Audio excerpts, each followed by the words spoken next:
Saya kumbang mencari makan, terbang seiring di tepi kali. Selamat datang kami ucapkan, moga diiringi restu ilahi. Bismillahirrahmanirrahim.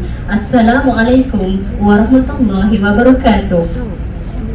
Yang dialu-alukan Puan Nur Hasniza binti Zakari, pensyarah akademik Jabatan Ilmu Pendidikan IPJ, para urus setia, penghulu dan penghuluwati, serta sahabat seperjuangan yang dikasihi sekalian.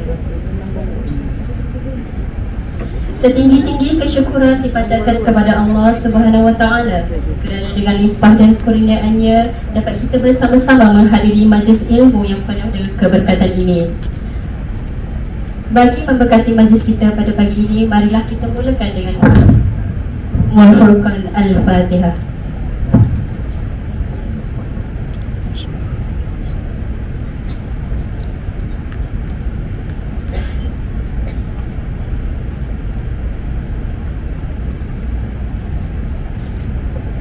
Hadirin yang dimuliakan, tanpa membuang masa, majlis dengan ini menjemput Puan Nur Hasniza binti Zakari, pensyarah akademik Jabatan Ilmu Pendidikan IPJ, untuk menyampaikan syarahan beliau yang bertajuk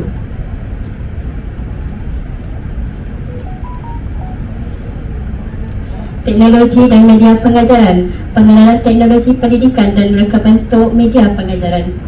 Majlis mempersilakan. Okay, terima kasih kepada pengurusi majlis, Cikgu Ida.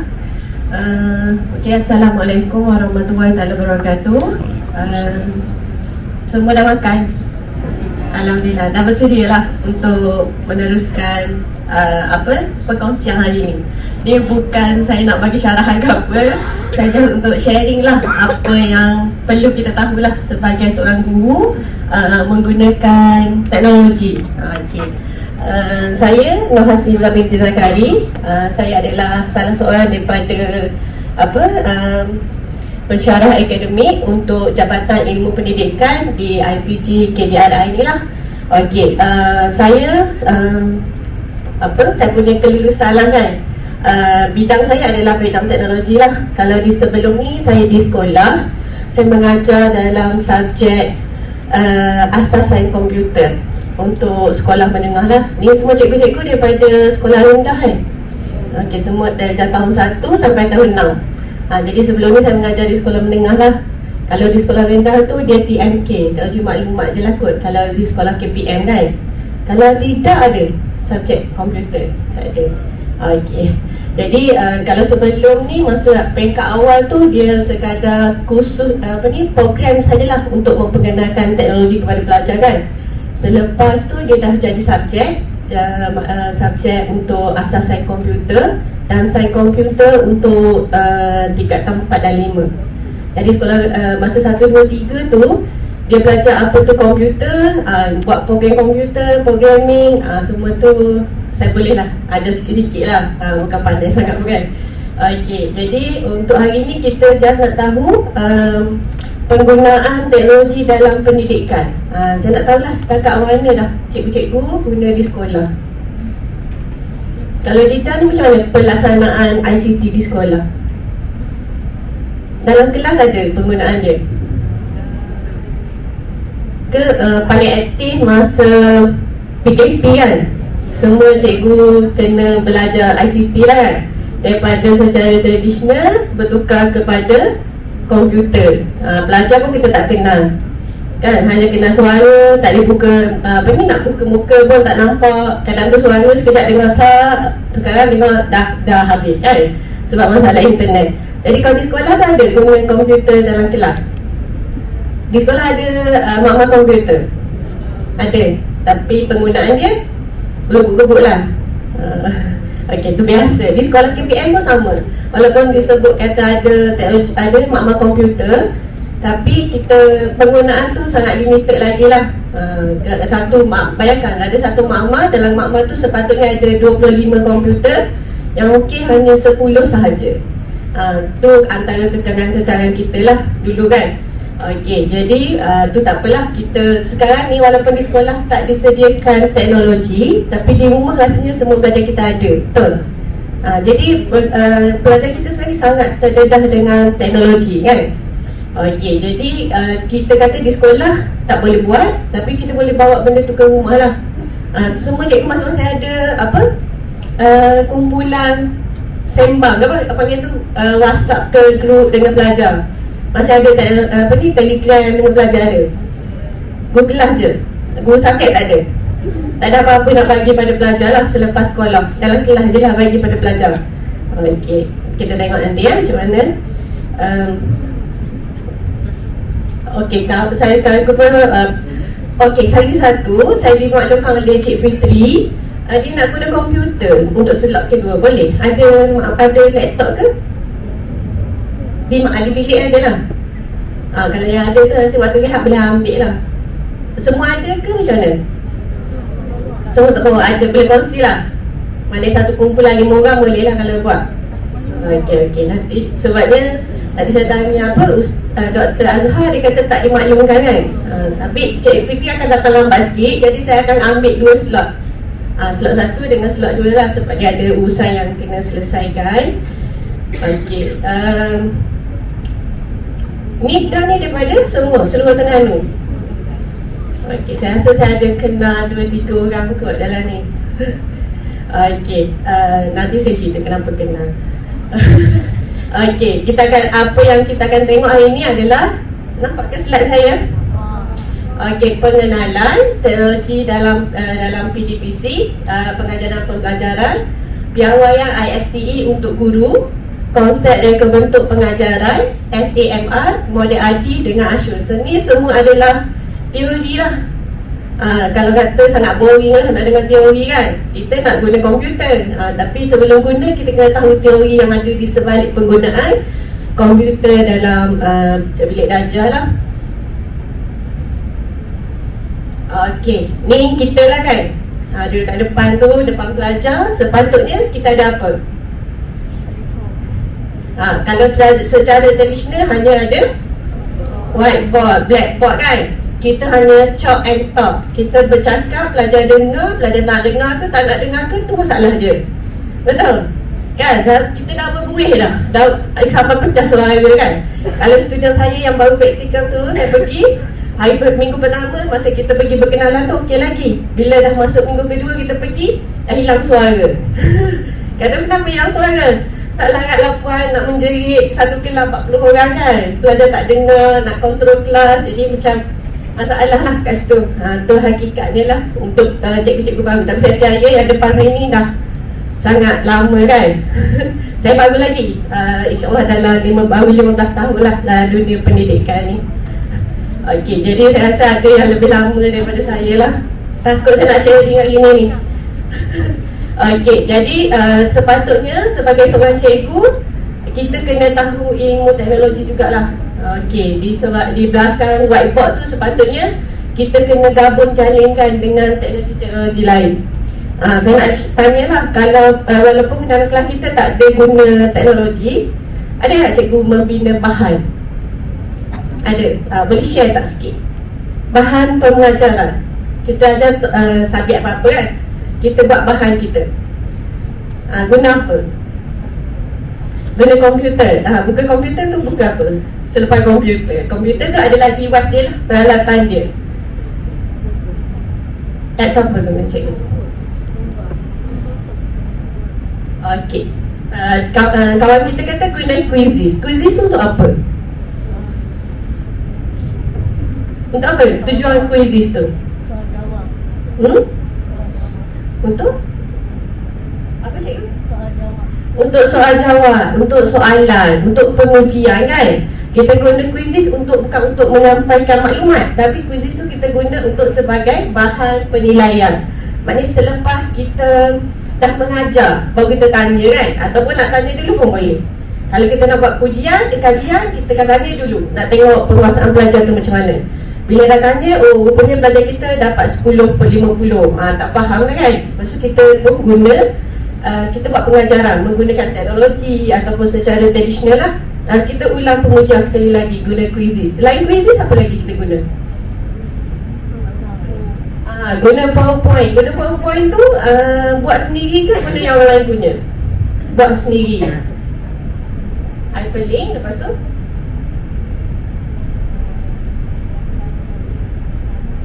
tu secara interaktif lah. Ada back, forward, semua boleh play semua tu. Okay, lepas tu sharing dengan pelajar macam mana?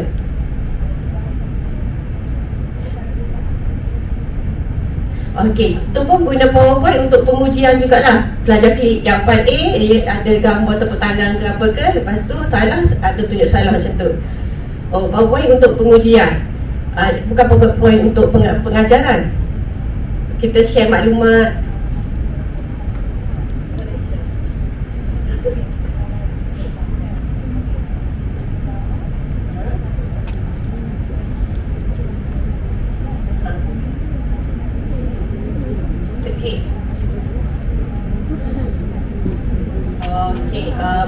Tu untuk mengajar jugalah. Yang ada hyperlink lah. Tu adalah persembahan untuk cara kita menyampaikan maklumat sebagai bahan sokongan kan. Selain kita cerita apa tu kawan kita share tadi, dia kata guna PowerPoint, letak gambar, lepas tu share. Apa contohnya ajar bahasa Melayu, simpulan bahasa, ada gambar, lepas tu ada penerangan. Okey, bukan untuk pengujian lah. Saya ingatkan buat PowerPoint, kita boleh buat untuk pengujian, gantikan quizzes. Sebab quizzes tadi tu secara online lah kan, secara online. Kalau PowerPoint tu secara offline, kita guna hanya untuk komputer kita sahaja. Kalau quizzes tu kita kena ada akaun dekat laman web quizzes. Okey, apa lagi ilmu teknologi yang cikgu-cikgu ada? Boleh share tak? Saya rasa sangat expert. Saya selalu tertariklah dengan video-video yang di-sharekan oleh sekolah hantar ni. Sebab anak saya pun sekolah hantar lah dulu. Saya rasa tadi ada cikgu-cikgu anak saya lah dalam ni. Okey, jadi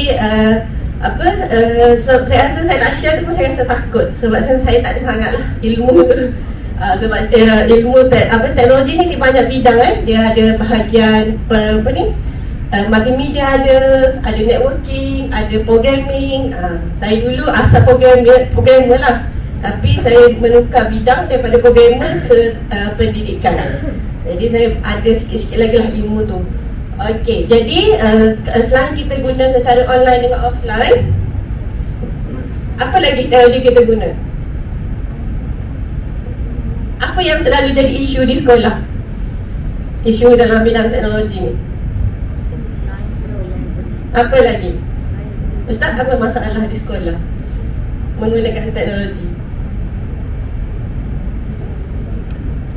Kalau kita cerita panjang-panjang pun, tapi sekarang tiketnya di sekolah tak boleh guna pun kan teknologi tu. Bercerita je lah. Anak saya kata lah Umi, kat sekolah tak ada pun komputer. Saya kata tak apalah, ilmu tu kita kena ada kan, tahu nak guna macam mana.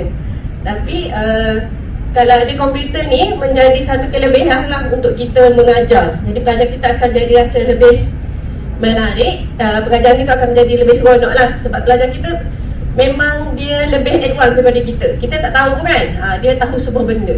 Kadang-kadang benda tu kita tak tahu langsung pun, dia boleh share kita macam-macam lah. Okay, contohnya macam saya pergi ke sekolah Cina. Di dalam kelas tu saya rasa macam nak balik ke sekolah balik. Sebab di sekolah tu ada LCD interaktif. Maksudnya ada yang contoh dulu kita punya apa? Kita letak kertas kat bawah boleh pancar. Jadi kita boleh contoh kertas tu kan. Zaman-zaman dulu projektor dulu. Kan kat sekolah sini ada benda tu. Sekolah walaupun sekolah KPM kan. Jadi sangat menarik lah, cikgu dia mengajar menggunakan teknologi tanpa perlu ke makmal komputer. Kat sekolah KPM, sekolah SK biasa belum jumpa lagi lah yang macam tu. Okey, saya rasa semua dah buat, semua dah pernah. Sebab dah melalui zaman PKP kan. Semua dah biasa dengan teknologi. Tapi sekarang untuk bawa ke sekolah, kita ada kekangan kita punya infrastruktur di sekolah kan. Okey, jadi hari ni kita dah tahu teknologi ni memberi sangat banyak. Kita kena tutup lampu depan, takut silau lah. Pula di mana?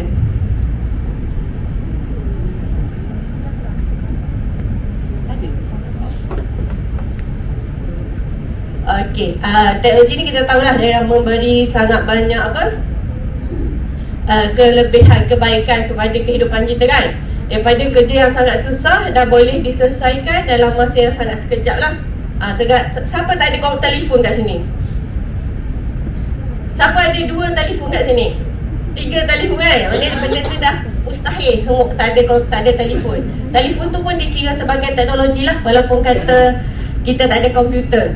Okey, jadi hari ni saya nak cerita dalam pendidikan sahajalah, konteks pendidikan. Jadi kita guna teknologi pendidikan ni adalah satu pendekatan yang sistematik untuk yang boleh diterima bagi menyelesaikan satu-satu masalah pengajaran dan pembelajaran. Kita guna teknologi untuk menyelesaikan masalah. Masalah siapa? Masalah siapa? Masalah siapa? Masalah siapa, Ustaz? Masalah pengajaran siapa? Guru. Guru bermasalah. Bukan pelajar yang bermasalah. Masalah siapa? Masalah semua. Semua ada masalah kan? Okey, jadi kita nak selesaikan satu masalah pengajaran dan pembelajaran. Okey, kalau guru, kita tahu orang yang sangat mahir dalam konten dia lah. Kalau kata cikgu bahasa Arab, sangat mahir lah bahasa Arab dia. Kalau kata cikgu sains, dia sangat mahir sains. Kalau matematik, dia sangat mahir sains. Dan kita tak boleh mempertikaikan ilmu yang dia ada. Okey, tapi dalam untuk menjadi cikgu, bukan sekadar pengetahuan yang kita perlu ada. Kita kena ada apa lagi? Kenapa datang sini hari ni? Ilmu apa nak cari? Ilmu pendidikan. Okey, kita dah tak cari pasal konten kan? Kita dah sekarang ni kita cari ilmu untuk menyampaikan ilmu yang kita ada, untuk deliver our content to our student kan? Kita nak bagi student kita faham macam kita faham. Kita dah belajar pergi mana-mana dah bertahun-tahun. Kita hanya dengan 30 minit pelajar tu boleh faham semua. Boleh ke? Kita nak suruh pelajar tu expert macam kita. Boleh? Tak boleh. Okey, tapi ada cara dia kan? Kita nak menggunakan teknologi. Masalah tadi lah, kita supaya pelajar kita faham apa subjek apa paling susah di sekolah. Bahasa Melayu. Jawi. Admat pelajar kita belajar kan? Sekolah rendah belajar admat. Advance. Okey, subjek apa rasa paling susah? Dia rasa subjek saya lah paling susah. Belajar saya susah nak faham. Subjek apa? Subjek apa paling susah di sekolah?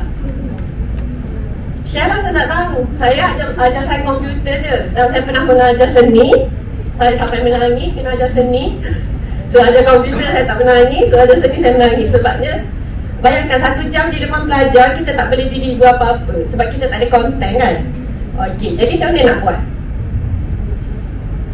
Setelah saya pergi jumpa guru besar saya lah, pengetua saya. Kata saya tak tahu nak ajar seni macam mana. Saya masuk kelas, saya tengok pelajar tengok saya. Kan? Jadi nak habiskan 1 jam tu rasa seperti 10 tahun. Pelajar ni, cikgu ni nak ajar apa? Nak ajar melukis, kita tak kerti melukis. Nak ajar prinsip lukisan sendiri, tak kerti. Jadi saya pun, guru saya kata, okey, kita ada pembantu takbir yang pandai melukis. Pembantu takbir yang duduk pejabat tu, yang dah 25 tahun bertugas, dia kata dia pandai melukis, dia minat melukis. Okey, saya kata tak apa, kita ajak dia masuk kelas. Saya kata, boleh pun ketua saya kata. Okey, saya bawa lah dia, saya masuk kelas saya. Duduk dalam kelas, dia sekadar boleh melukis je lah, memang dia pandai melukis, tapi tak boleh nak deliver dia punya konten. Sebab dia bukan cikgu kan. Kita ada ilmu, tapi kita tak boleh nak share dengan orang lain. Siapa yang boleh bercakap 3 jam kat sini, saya dah menggigil kan. Okey, jadi kita nak guna teknologi tu untuk membantu kita. Macam tadi masalah saya tak ada konten, saya pun join. Saya ajak orang masuk kelas tapi tak boleh nak deliver konten tu, boleh melukis kan. Okey, lepas saya guna teknologi untuk cari ilmu PSV tu sendiri. Ilmu apa ni? Seni visual. Di sekolah pendidikan seni visual. Rasa tak penting kan subjek ni kan? Penting ke tak penting? Penting. Ada ke PSV di sekolah dah? Tak ada. Kata penting tapi tak ada. Macam mana tu? Okey, kenapa kena ada PSV? Ili apa? Cikgu. Pelajar kita suka melukis. Lagi? Nak explore bakat murid kita. Pelajar kita ada macam-macam bakat kan? Okey, salah satu PSV ni pada saya lah. Okey, untuk kita betul lah cikgu kata tadi untuk illustration kan. Pelajar kita boleh melukis. Kita bagi dia warna, pelajar kita tak boleh bercakap, tapi bila kita bagi pen dan kertas warna, dia boleh melukis. Kat situ untuk kita dapatkan perhatian dia lah mula-mula kan. Jadi melukis, lepas tu apa lagi? Dalam subjek apa guna melukis? Sains ada. Nak jadi doktor pun kena melukis. Siapa biasa pergi appointment doktor? Doktor kata ada sakit jantung kan? Okey, dia lukis jantung. Darah masuk ke sini, darah keluar ke sini. Tu ilmu lukisan. Secara indirectly lah. Lagi subjek apa lagi? Matematik. Nak lukis apa? Belajar pecahan. Kena lukis bulat, betul-betul bulat supaya pecahan tu betul. Lagi apa lagi? Bentuk. Nak buat bentuk apa? Segi 3, segi 4, segi berapa-berapa kan? Jadi semua gunakan seni lah. Tapi kita rasa seni tu tak penting kan? Di sekolah pun sama. Kalau di sekolah KPM pun sama. Bila masuk kelas seni, kita akan ganti dengan subjek kita. Dengan kalau cikgu PI ada PI lah. Kalau kata cikgu Mac ada Mac lah. Sebab nak habiskan silibus. Kita selalu dikejar oleh silibus. Betul? Dikejar silibus. Tak tahulah siapa yang kejar kita kan. Pelajar kita pun terima, faham ke tak faham, tu masalah dia. Jadi inilah masalah dia. Kat sini kita nak cari masalah kan. Kita guna, bukan semua teknologi ni boleh selesaikan masalah, tapi kita boleh gunakan dia untuk bantukan benda tu menjadi lebih mudah lah. Contoh tadi saya tanya, apa yang paling susah? Matematik. Matematik tajuk apa cikgu? Paling susah. Kalau kita terang kat cikgu, kat pelajar kita takkan faham. Pecahan. Tak faham sudah. Biasa cikgu ajar macam mana?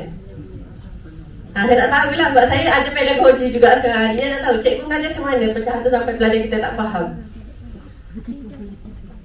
Sebab apa? Dia ajar macam mana cikgu? Siapa cikgu Mac kat sini? Cuba mengajar Mac. Saya nak dengar lah. Kat sini saya ajar Mac. Okey, macam mana cikgu ajar pecahan? Boleh share tak? Macam mana cikgu ajar pecahan? Melukis. Kalau cikgu saya dulu dia kata bawa kek dalam kelas. Bawa pizza dalam kelas. Pizza tengok segi 4, buka nampak bulat. Bila ambil jadi segi 3, bersegi-segi kan. Math tu pecahan ni lah. Atau kita buat benda yang mewujud pada pelajar kita. Contohnya kalau kata nak ajar math, nak ajar pecahan, kita buat makanan, satu kek. Kek ni nak bagi berapa dalam kelas? Berapa orang dalam kelas kita ada? 20. Sikit je belajar kelas dah. 20. Jadi sangat kondusif lah kelas dia kalau kata 20 tu. Kalau kelas KPM 39, 40 kan. Okey, jadi kita buat pecahan, buat kek tu bagikan 20. Itulah pecahan. Pelajar kita faham lah. Mula kita bagi setengah dulu, lepas tu bagi 4, bagi sampailah dapat. Jadi selesai masalah pecahan. Ke tak selesai macam tu? Kan? Kita mudahkan pelajar kita. Tu kalau nak buat kek. Ataupun kita boleh cari, kalau kata guna teknologi, kita boleh cari video yang mengenai pecahan tu sendiri. Jadi kita masukkan elemen komputer lah ataupun teknologi dalam pendidikan kita. Okey, jadi selesai masalah pecahan. Kalau masalah lain pun sama. Untuk subjek lain, kita cari bahan yang sesuai untuk bantu pelajar kita. Bukannya sekadar chalk and talk. Bercakap, lepas tu pelajar tak dengar, pelajar tak tahu, pelajar bising. Tiba-tiba kita menangis seorang-seorang depan tu. Sebab pelajar tak faham kita kan. Kita dah habis berusaha dah. Okey, mungkin cara kita tu tak sesuai dengan pelajar kita lah. Okey, jadi yang kedua, teknologi pengajaran. Teknologi pengajaran ni merupakan gabungan harmoni dan sistematik antara perkakasan. Tadi saya tanya kan, kata guna komputer.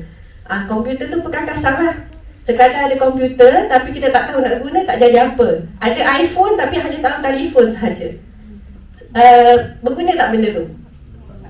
Tak guna. Beli peralatan paling canggih tapi kita tak memanfaatkan benda tu, kan? Okey, jadi bila ada perkakasan, kita ada perisian-perisian yang boleh kita belajar lah untuk kita bina, create satu bahan untuk belajar kita. Tadi cikgu kata guna PowerPoint, guna Quizy. Quizy tu benda dah ada, cuma kita guna, kita sign in, lepas tu kita guna apa yang ada dalam tu. Okey, lepas tu kita guna seni, penggunaan dan pengendalian. Inilah ilmu kat situ. Kita dah diberi komputer, dah ada perisian, kita guna kemahiran yang kita ada untuk bina bahan untuk belajar kita. Okey, boleh? Itulah kita nak guna teknologi dalam pengajaran kita. Kita daripada chalk and talk, penat bercakap, kita buat bahan, biar bahan tu bercakap untuk pelajar kita. Okey, jadi untuk tujuan kita adalah untuk mencapai pengajaran yang berkesan dan bermakna. Okey, berkesan macam mana? Bila ajar sekali, pelajar kita faham. Dan bermakna, pelajar tu akan ingat sampai bila-bila. Contoh ajar pecahan tadi, kita bawa kek, kita bawa pizza dalam kelas. Jadi pelajar kita akan ingat, oh dulu masa kita makan pizza kan, kita share, patutnya makan, boleh makan berapa orang satu pizza tu? 8 je. Tapi dengan satu pizza tu kita boleh kongsi 20 orang. Jadi pelajar benda tu akan jadi bermakna dan kekal lebih lama dalam ingatan pelajar kita lah. Okey. Apa kepentingan dia? Kepada guru, saya fokus pada guru je hari ni. Apa kepentingan teknologi pendidikan dalam PDP kita? Dapat membantu apa? Membantu guru untuk pelajar faham. Oh, kenapa panas kelas kita? Memang akawati selalu macam ni? Kali ni je? Oh, masalah elektrik sini sebab hujan turut. Minggu lepas pun kita blackout lama jugalah satu IPG. Okey, jadi kepentingan dia yang penting pertama dia melahirkan guru-guru yang kreatif dan inovatif. Kita kreatif kan? Kita ajar pelajar tak faham-faham, lepas tu kita buat penilaian pada pengajaran kita. Lepas tu kita akan ubahlah kaedah kita daripada chalk and talk kepada teknologi. Okey. Jadi kalau kita nak buat tu, erti ke tak erti? Nak buat bahan, erti ke tak erti? Erti. Guna apa tadi? PowerPoint erti. Kalau PowerPoint tu sekadar menaik je, ke macam mana? Ke boleh buat animasi dalam tu? Boleh buat kan? Ada pergerakan motion dia, macam-macam boleh. Tapi kena explore lah, tapi tak ada masa lah. Betul kan? Banyak lagi kerja lain. Duduk buka komputer dah kena panggil, kena relay kelas lah, lepas tu kena pergi mesyuarat lah kan. Lepas tu kena sediakan file tu. Lepas tu ada pelajar menangi lah, macam-macam lah tekanan kita di sekolah kan. Okey, tapi niat tu ada. Yang penting niat ada kan, kita nak membina. Okey, jadi kita memperbagaikan kaedah kita daripada chalk and talk sepanjang tahun dah berubah kepada teknologi ikut kesesuaian topik kita. Okey, teknologi yang kita boleh guna. Multimedia ni apa? Multimedia. Multi tu apa? Pelbagai media. Ada media gambar, ada media audio, ada media video. Tu yang jadi multimedia tu, pelbagai media. Daripada gambar. Contohnya nak ajar tajuk apa? Tajuk apa nak ajar? Sains. Tajuk apa? Tumbuh-tumbuhan. Tu nak ajar tumbuh-tumbuhan. Tumbuhan boleh membiak. Tumbuhan boleh membina makanan sendiri.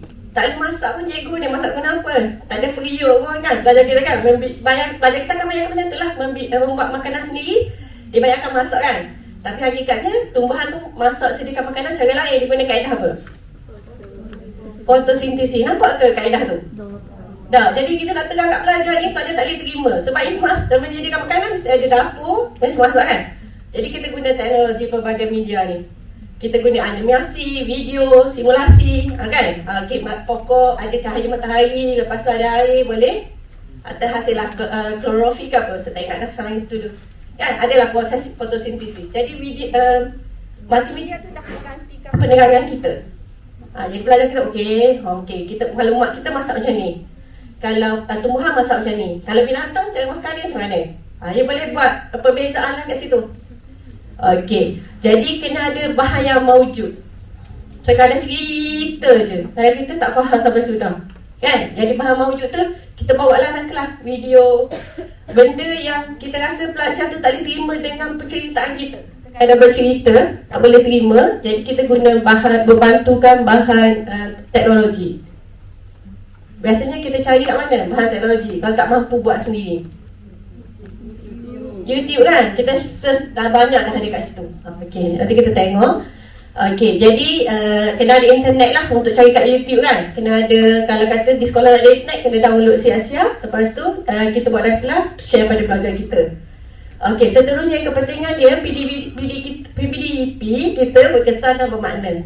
Yang penting sekarang ni kita guna perkataan bermakna kan dalam PDP kita kan. Bermakna supaya dia lebih kekal lama dalam ingatan pelajar tu. Bermakna macam mana? Apa yang cikgu buat di sekolah sekarang? Pelajar kita ingat sampai bila-bila. Boleh share ada? Boleh share. Apa amalan di sekolah? Saya nak tahu lah. Sebab saya tak biasa dengan pelajar 1 hingga ke tahun 6 ni dalam kumpulan yang ramai lah. Sebab dia sangat bertenaga kan Ustaz kan. Kita balik petang dah collect dah rasanya. Nak aplikasi sampai pukul 4, pukul 5 dengan dia orang. Dia orang tak reti penat kan. Okey. Jadi kena sediakan bahan yang sesuai. Jadi bermakna tu macam mana? Kalau subjek bahasa Melayu, apa yang paling susah? Tata bahasa. Apa yang susah tata bahasa? Macam mana nak bantu pelajar gunakan teknologi dalam tata bahasa?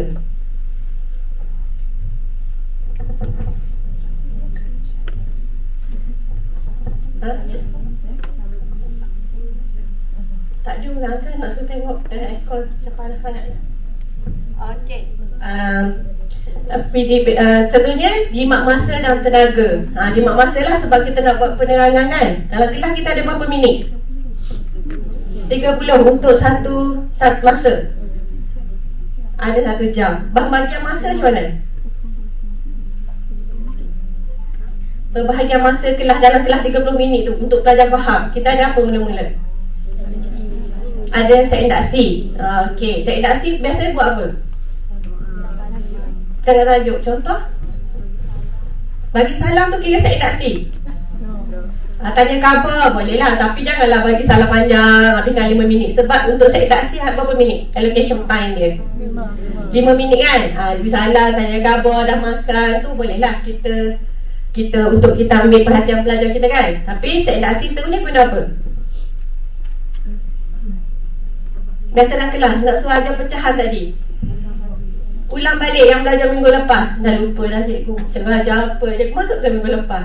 Oh tak masuk ke? Saya pergi mesyuarat, saya pergi bengkel kan? Lagi yang 2 minggu lepas, lagilah lupa pelajar kita kan. Okey, jadi set indaksi apa?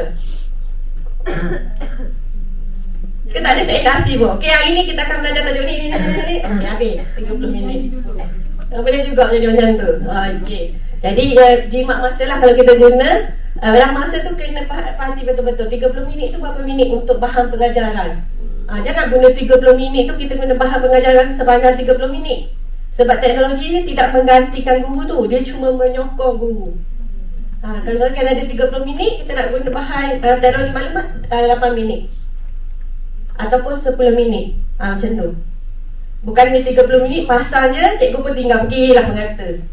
Lepas ni saya tanya belajar apa tadi dalam komputer kan?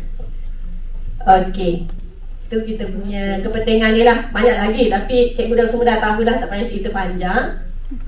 Okey, seterusnya kita tengok piawaian ISTE guru. ISTE itu adalah International Society for Technology in Education. Kita punya kriteria kita lah untuk jadi guru teknologi. Semua guru adalah guru berteknologi bukannya guru ICT. Kalau zaman dulu guru ICT lah guru teknologi, tapi sekarang dah jadi guru, semua guru adalah guru teknologi. Dah tak ada isu, tak ada alasan kata tak pandai guna komputer.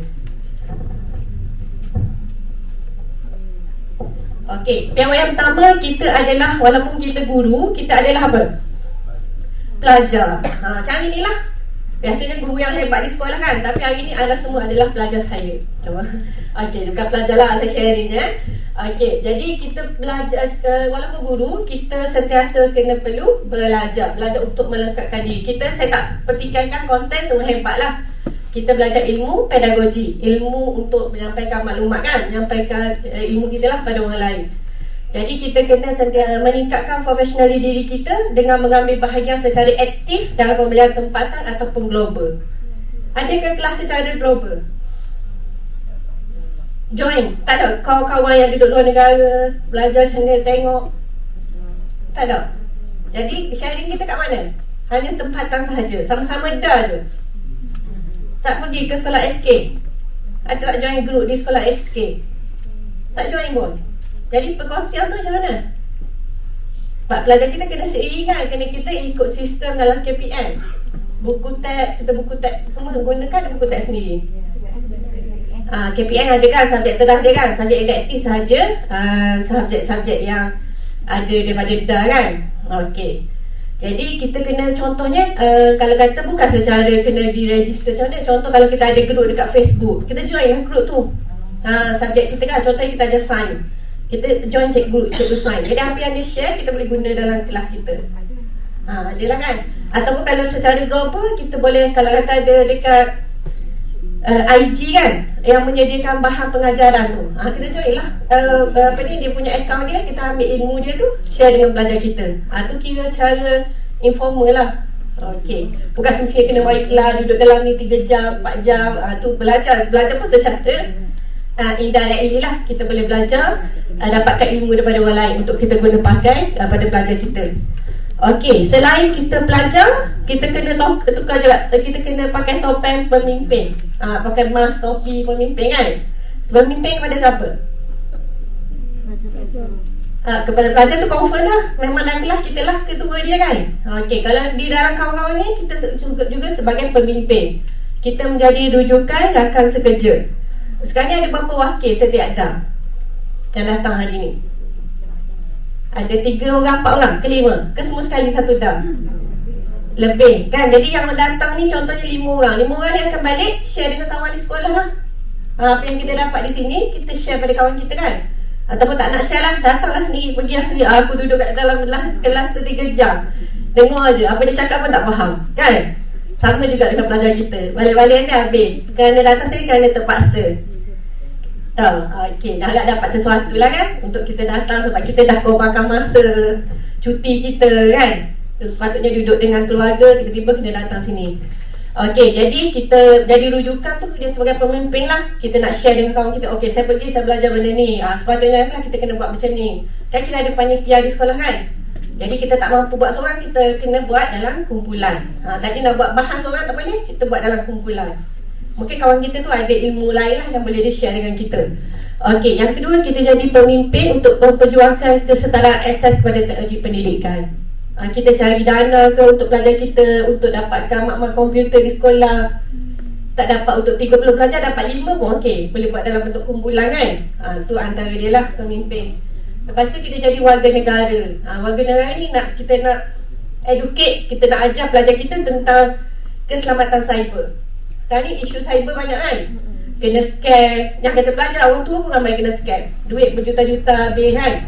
Sebab tertipu dengan tawaran-tawaran lah. Ataupun kita terperangkap dengan situasi yang di-create oleh scammer. Okey, jadi yang seterusnya kita nak mencipta peluang kepada pelajar untuk memberi sumbangan positif dalam komuniti. Pelajar kita bukan pelajar dululah sekadar duduk dalam kelas mendapat ilmu, lepas tu dapat untuk diri dia. Sekarang ni dah boleh buat bahan, dia share kan. Kita letak dekat Facebook, dekat YouTube. Jadi pelajar kita boleh menyumbang pada komuniti lah bahan pengajaran dia. Sekarang tu macam tadi kan, kita akses maklumat daripada luar negara. Mungkin bahan yang kita share orang lain pun boleh ambil.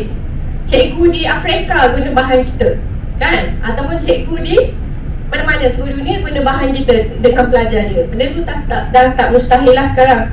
Jadi kita secara tu kita menyumbang kepada komuniti secara global lah. Okey, seterusnya kita punya ciri-ciri satunya adalah collaborator. Kita berkolaborasi, bekerjasama dengan rakan sekerja, rakan yang setara dengan kita ataupun dengan pelajar kita. Pelajar tu boleh jadi rakan sekumpulan kita jugalah. Kita jadi pembimbing, kita menyumbang idea dia buat kan. Kita menilai hasil kerja dia. Dan hal yang dihasilkan pelajar tu kita share pada orang luar. Jadi kita berkolaborasi lah. Tadi saya tanya ada tak join group daripada mana-mana kan. Okey, semua ni adalah untuk menambah baik amalan pembelajaran kita, supaya pelajar kita daripada tak faham kepada faham, daripada tak boleh buat kepada boleh buat, daripada tak nak bagi perhatian dalam kelas, dia dah boleh memberi melipatkan diri dalam pengajaran kita kan. Sebab pelajar kita ada 3 benda lah kena dengan dia: kognitif, behavior dengan ilmu. Yang ketiga, kognitif, behavior dengan sosiologi kan. Sosial. Jadi kita kognitif dia faham. Kalau behavior dia dapat buat apa yang kita ajar. Maksud sosial dia dapat berkolaborasi dengan orang, dengan kawan dia. Bukan ilmu dia simpan sendiri. Macam tadi kan kita ada ilmu tapi tak tahu nak share dengan orang lain. Jadi aktiviti yang kita buat dalam kelas secara kolaborasi ni boleh membimbing dia lah untuk bekerja dengan orang lain, boleh melatih dia untuk bercakap dengan orang lain, melatih dia untuk sharing dengan orang lain. Jadi sini cikgu kena tahu macam mana nak create aktiviti supaya pelajar kita boleh berkolaborasi. Okey, lepas tu kita meneroka sumber-sumber pembelajaran dan idea-idea daripada orang lain lah. Kita dapat idea dia, kita boleh guna dalam kita. Okey, seterusnya kita sebagai perangka bentuk. Tadi nak buat bahan pengajaran kan, kita rangka bahan tu, kita design sendiri. Kita nak pilih ayat apa yang kita nak letak dalam slide kita. Tu bahan kita lah.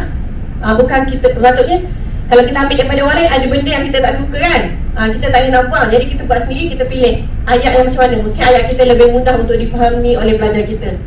Jadi kita yang merangka bentuk benda tu, kita yang design, kita yang buat daripada kosong sampailah jadi satu bahan yang boleh diguna oleh semua orang.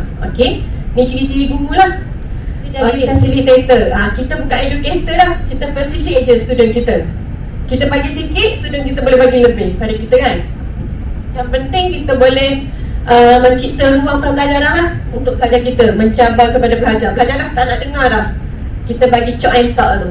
Okey, jadi kita kena facilitate, kita guna student untuk memberi hasil pada memberi sumbangan kepada komuniti ni yang saling berkait. Seterusnya kita jadi penanalisis kan, kita selalu buat analisa kan. Kita tak buat analisa,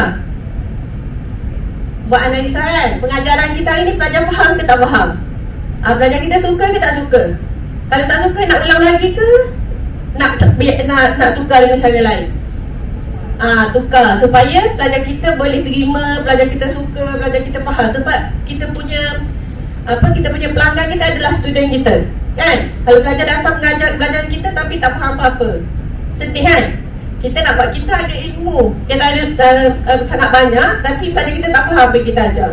Jadi kena buat analisa lah, kenapa tak faham, macam mana nak bagi dia faham, apa prestasi dia orang. Kita buat exam quizzes tadi kan, kita tengok pelajar kita dapat ke tak benda tu, dapat A ke, dapat B ke C. Jadi pelajar A apa lagi nak bagi pada dia, kalau B macam mana nak buat supaya jadi A, kalau C macam mana nak bagi dia faham supaya dapat A. Kalau kata pelajar gagal, nak bagi A terus mustahil kan. Jadi kita cari cara supaya daripada gagal terus jadi lulus. Daripada lulus naik sikit-sikit lah. Kalau kata tu dapat A tu, ajaib lah, cikgu tu mesti kita kena ambil dia, ambil ilmu dia, so kongsi dengan kita kan.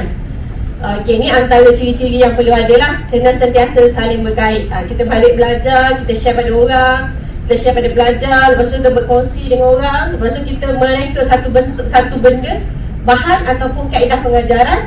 Dan sebenarnya kita mengajar pada pelajar kita untuk buat apa yang kita plan tu, dan kita analisis lah benda tu okey ke tak okey. Okey, ni ciri-ciri dia lah. Okey, pernah dengar tak ni TPAC? Tak pernah dengar TPAC? Apa tu TPAC? Tak pernah dengar lah. Ni kali pertama. Okey, kita tengok sebab kali pertama saya tak nak lah, saya tak penat dah rasa sebabnya. Okey, kita tengok video. Saya tak sempat download, kita tengok daripada YouTube yang biasalah.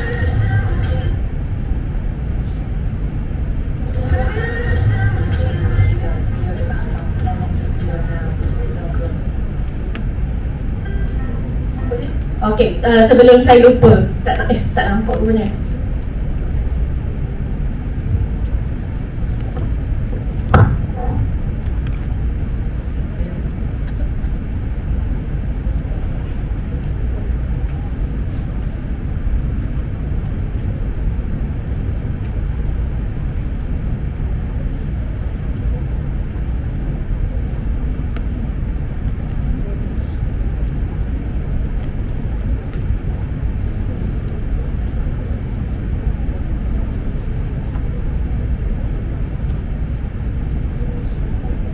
Okey, ni video.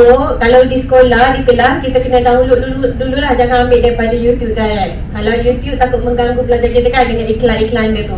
Jadi kalau kita nak, kita kena download dulu, letak dalam komputer kita, baru kita share pada pelajar. Nanti keluar iklan, jadi pelajar kita mengganggu lah tumpuan dia orang dalam kelas.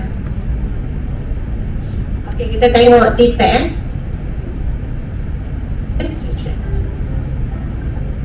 Let's start with content knowledge. This is the information on the subjects we teach. It includes disciplines such as mathematics, science, art, and music.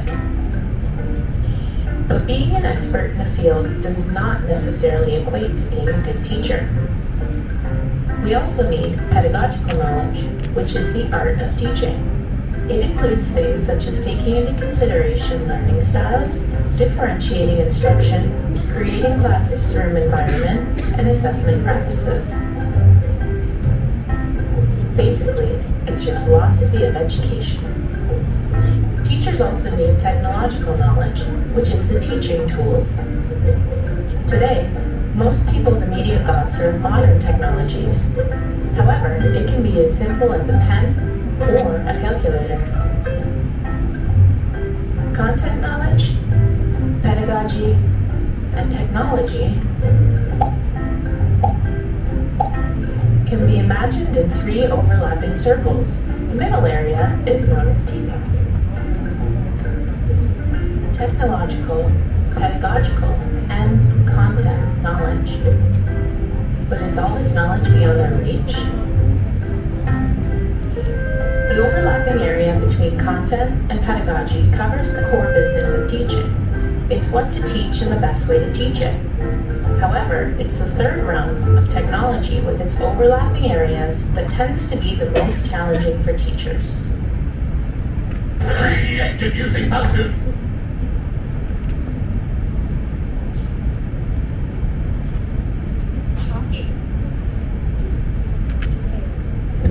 Okey, nampak dah TPAC.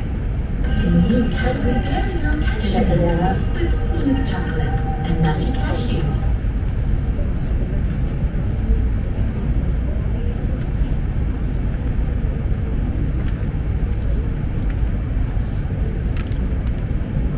Okey, dah faham TPAC?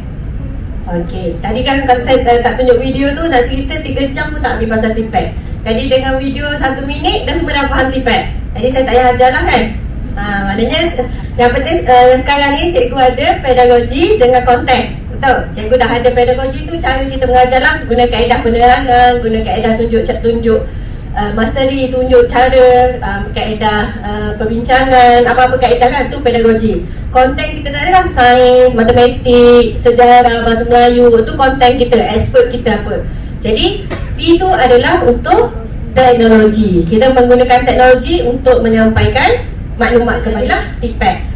TPAC ni merupakan hubungan yang kompleks antara ketiga-tiga pengetahuan, iaitu teknologi, pedagogi dan kandungan. Okey, kalau kita mengajar dalam kelas, cok enter, habis 1 jam, ilmu tu pergi mana? Habis 1 jam, ilmu pergi mana? Pergi mana ilmu kita? Kita share dengan pelajar ilmu yang kita kutip seluruh dunia. Kita share kepada pelajar dalam tempoh 1 jam, dah habis. Macam tu je. Dia jadi berterbangan, tak tahu pergi mana. Ada setengah masuk kepala pelajar ni, ada satu perkataan masuk pelajar ni kan. Nak kumpul 30, so keluarkan balik 1 jam tu sangat mustahil lah. Tapi kita guna teknologi, kita record, kita boleh simpan dalam komputer kita. Ataupun kita kalau tak nak dapat ilmu, dapat pahala lebih lagi, kita share pada dunia kan. Share video kita dalam YouTube, Facebook, segalanya lah. Ataupun laman pembelajaran kita. Jadi ilmu tu akan kekal lebih lama. Belajar kita boleh ulang-ulang beratus-ratus kali. Sebab itulah kalau tengok YouTube sampai ada view dia sampai berjuta-juta kan. Dapat buat duit pula daripada YouTube tu. Daripada situlah konsep dia. Jadi apa yang kita tengah nak kelas, pelajar tak faham, kita letak dalam video, pelajar kita akan ulang sampailah dia faham. Tu kelebihan teknologi lah. Kalau suruh saya ulang 5 kali, saya tak mampu dah rasa. Kan balik awal lah kita. Tapi kalau video, letak kat situ, pelajar kita boleh ulang sampai dia faham banyak kali pun boleh. Okey, jadi tak nak tegang sangat lah pasal TPAC ni. Okey, teknologi TPAC tu teknologi ataupun pengetahuan teknologi untuk pengajaran serta cara menggunakan alat-alat teknologi mawjud maupun maya. Kita guna teknologi, guna PowerPoint, guna Quizy, guna Powtoon, guna YouTube, apa-apalah yang berkaitan dengan teknologi, guna komputer, device yang kita ada kan. Lepas tu kita ada pedagogi. Pedagogi tu adalah fikir, pengetahuan cara pengajaran yang berkesan mengikut keperluan kurikulum dan keperluan murid. Pelajar kita suka apa? Tadi kita kata pelajar kita ada kognitif, pelajar kita ada behavior, ada sosial. Lepas tu pelajar kita ada apa lagi? Ciri-ciri pelajar kita apa lagi? VAK, tahu VAK? Visual kan? Pelajar kita belajar daripada gambar. Tengok, pelajar visual kita kena tunjuk kat dia gambar kan? Dia kena tengok dengan mata dia. Kalau auditory kan? Auditory tu dengar. Kena cakap lah. Pelajar kita ada suka dengar je kita cakap. Apa yang kita cakap dia faham semua kan? Ada pelajar dia kena tengok tadi sebab dia jenis V, visual. Waktu K, kinestetik. Kinestetik tu suruh dia diam, memang takkan diam. Tak adalah macam ni. Dia akan pergi belakang, cuik kawan dia. Dia akan bangun, tangan dia sentiasa bergerak. Tu pelajar kinestetik. Kinestetik tu kena buat. Suruh buat apa? Suruh dia tulis, suruh dia salin, suruh dia lukis, suruh dia buat sesuatu. Bukan semestinya kena bangun berdiri. Dia mesti ada pergerakan. Yang kecil tu pun dia kira dah kira pergerakan lah. Jadi kena memenuhi keperluan pelajar kita tu. Okey, sebab tu jangan chalk and talk sahaja. Okey, seterusnya kita kena ada content knowledge. Ni semua cikgu ada. Nak dapat kerja interview pun tanya kan, cikgu belajar subjek apa? Cikgu kelulusan apa? Cikgu bidang apa? Ni untuk konten kita lah. Sebab kita tak nak sentuh dah pasal kandungan pembelajaran tu. Cuma kita dalam kelas, contohnya cikgu kita bahasa Melayu, kita ada ijazah bahasa Melayu kan. Tapi pelajar kita tahun 1, dia nak dengar ke pasal ijazah kita tu? Tak kan? Jadi kita kena ambil sikit je. Cuma nak kena tahu eja saya. Saya tu apa? Kata nama ke apa? Kata nama kah ke am? Kata nama kan? Saya tak ingat dah pasal Melayu dulu. Okey, jadi saya. Tahu saya tu apa? Aku, dia, kamu, beliau. Jadi cuma nak tahu benda tu je. Dia tak nak tahu yang ijazah kita tu, yang berbuku-buku dah kita study kan. Pelajar kita kena ingat, pelajar kita, keperluan pelajar kita adalah tahun 1, tahun 2. Level dia kat mana? Sebab tu kita ada objektif pembelajaran kan. Objektif kita satu masa berapa kena capai berapa objektif? 3 dalam tempoh 30 minit. 3 atau 2. Tengok ke sesuaian kurikulum kita ni. Kita punya DSKP kan. Kalau kita tengok buku teks, kita ada dokumen DSKP tu lah. Jadi kita tengok untuk 30 minit ni kena capai berapa. Jadi kena tahulah kandungan dia, nak ajar macam mana supaya kita tahu, oh saya tu kata nak ganti nama untuk siapa kan. Jadi tu je pelajar kita nak tahu. Kita jangan cerita panjang-panjang. Sebab level dia adalah pelajar 7 tahun. Yang tak tahu pun kenapa kena datang sekolah kan. Mak saya paksa saya datang sekolah. Saya tak nak datang pun, mak saya paksa, ayah saya paksa macam tu. Jadi cikgu kena downgrade kita punya ilmu supaya sesuai dengan pelajar kita. Kena carilah macam mana. Kalau tahun pertama, ada yang baru tahun setahun, 1 tahun mengajar, ada?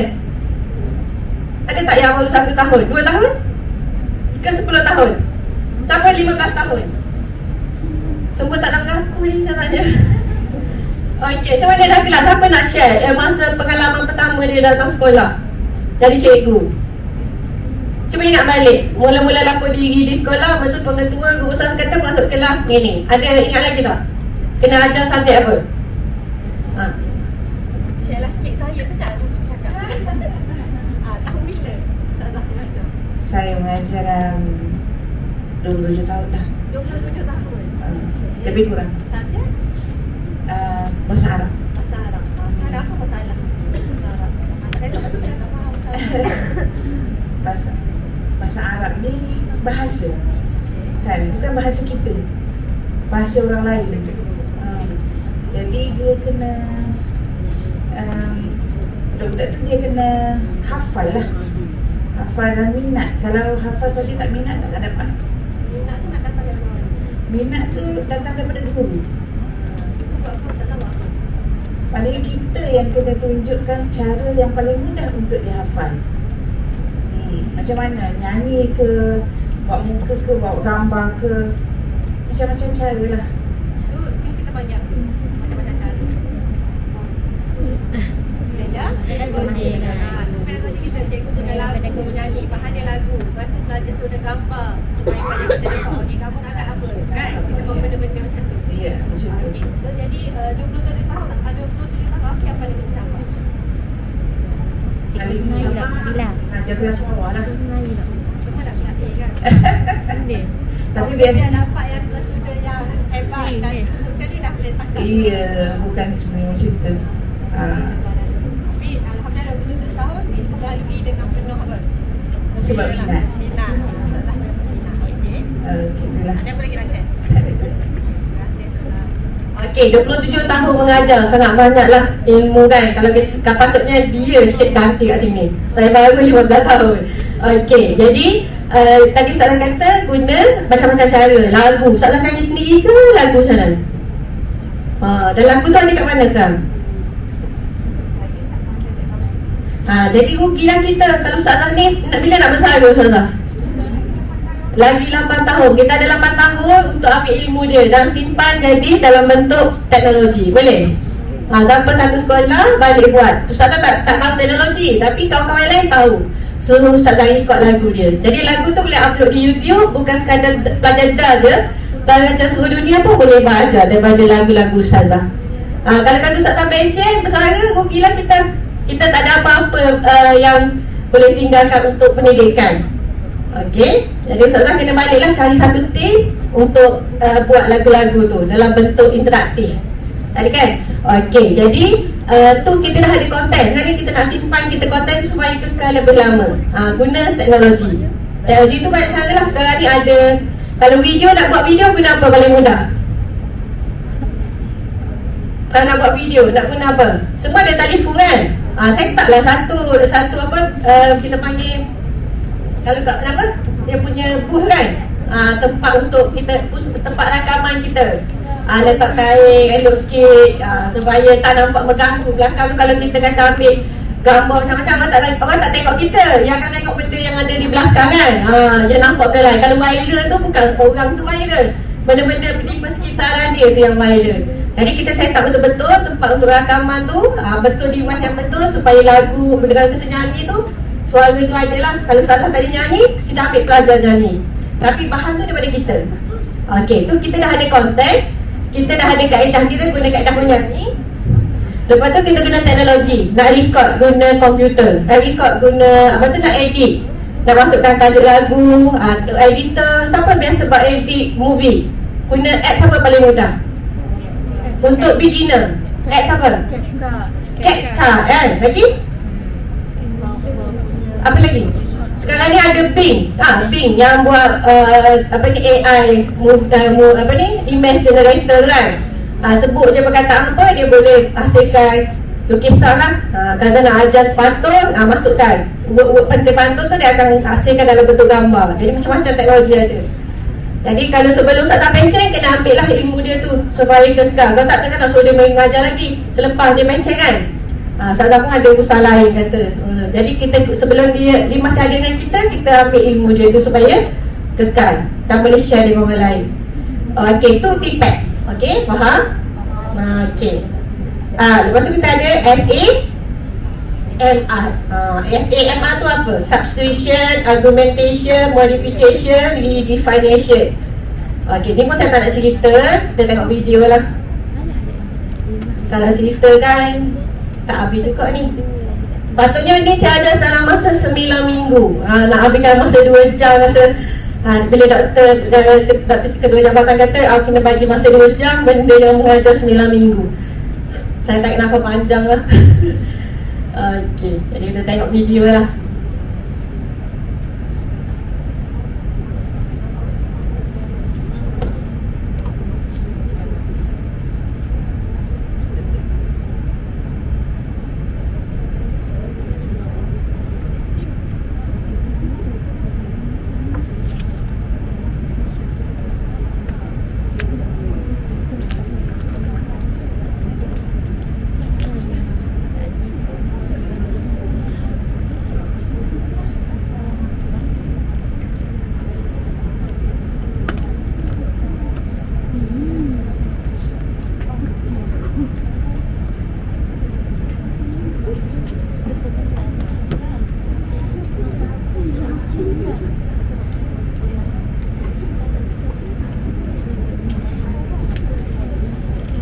Technology has the power to transform student learning. But what happens when it doesn't? What happens when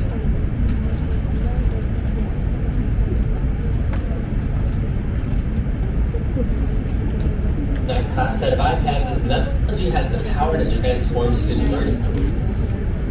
Technology has the power to transform student learning.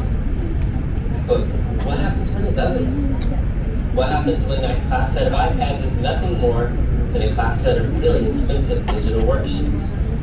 The SAMR model tackles these issues with a focus on the intersection of technology and pedagogy. This model has 4 different layers. The first 2 focusing on enhancing the learning task, while the next 2 layers focus on actual transformation. With substitution, the technology acts as a direct substitute with no significant change.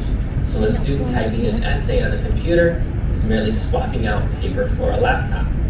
With augmentation, the technology acts as a substitution with some functional improvement.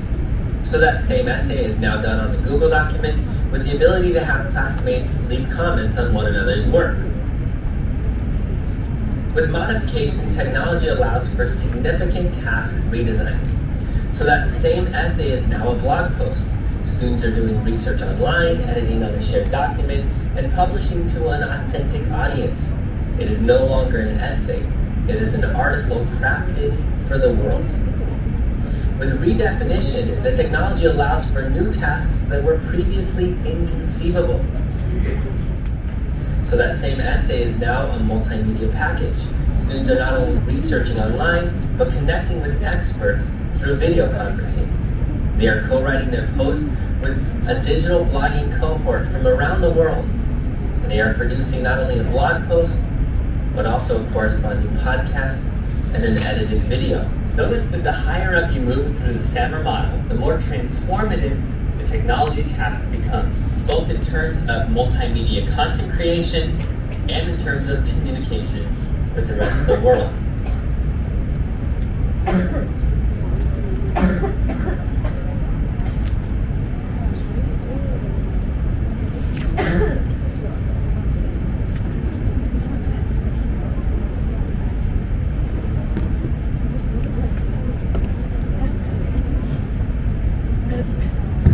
Okey, nampak SAMR. Dia punya daripada kita menggantikan dia dengan daripada buku ke saya duduk sekejap Okey. Kita ganti daripada buku, kita menulis dalam Microsoft Word. Pelajar kita tarik kerja dia menggunakan komputer. Lepas tu kita nak suruh dia menarik, kita gantikan lagi dengan tambah PowerPoint. PowerPoint tu kita dah boleh masukkan lagu lagi kan, buat hyperlink. Benda tu akan jadi menarik lah. Kalau biasa guna 365 Microsoft tu, biasa guna? Biasa ada account dia. Kalau ada dalam tu, kalau secara imersif, kalau ada bahasa Melayu, bahasa Inggeris ke, bahasa Arab ke, dia ada perkataan. Kita pergi dekat perkataan tu, buku kan.